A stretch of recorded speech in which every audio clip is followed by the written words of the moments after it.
Tu. Dan Nabi tak buat bid'ah. Bukan dia. Dia kena turut kaedah. Sebab tu Imam Syafi'i dia buat satu kaedah.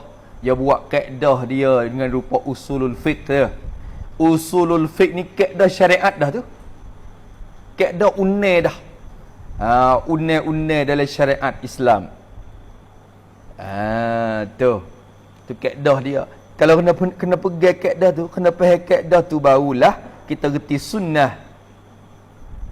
Faham tak? Bukan semata baca hadis satu ayat, hadis. Tu, kawan tu ada ni. Kita ni sunnah, orang sunnah. Orang punah. Bukan sunnah.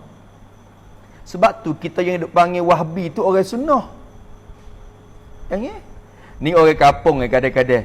Tu lek mana tu? Orang sunnah memang tak? Pak kalau puak tu orang sunnah, apa kita? Kita puak mana? Tu. Tak usah panggil. Wahhabi bukan orang sunnah. Tak? Orang dakwah turut sunnah. Jawab tu tak apa. Sebab kalau kita kata demo tu orang sunnah, dia orang kampung lagi lagu tu. Ni puak demo tu lah, puak orang sunnah tu, puak sunnah. Puak sunnah. Pak kita bid'ah.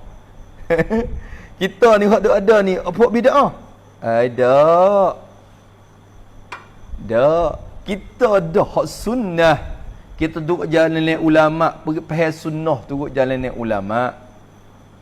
Bukan faham sunnah turut palak otak sendiri dak. Tu. Nampak tu dah. Ni bila orang ajak semayah raya, semayah dalam masjid, dia kata, tu tak turut sunnah. Pula dah. Dia kata sunnah Nabi semayah padai, dia kata.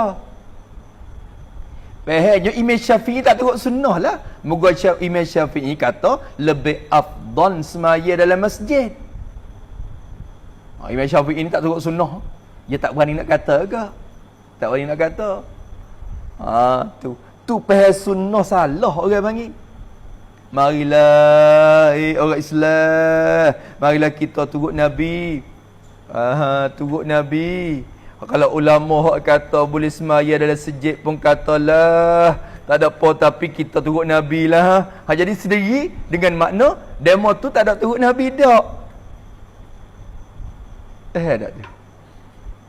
Tu sebab tu kita dak royak sokmo dah kata pemikiran mereka ini ada kekurangan, ada kerosakan dalam pemikiran, ada cacat dalam pemikiran mereka. Tu bermulai siapa sunnah dah ni kan? Ini. Ni kalau Wahbi baca hak ni pun dia hurai di sini, dia kata ni kena turut jalan Nabi, jangan buat makhluk tu. Tu buat bid'ah. Tu jelas belaka. Dengan sendiri dia tak faham mafhum bid'ah tu satu. Imam Syafi'i buat kaedah siap dah bid'ah tu terbagi lagu mana. Dan ulama fiqh tu buat kaedah dah. Cara kita nak faham bid'ah tu lagu mana, faham sunnah lagu mana. Betul tu dah.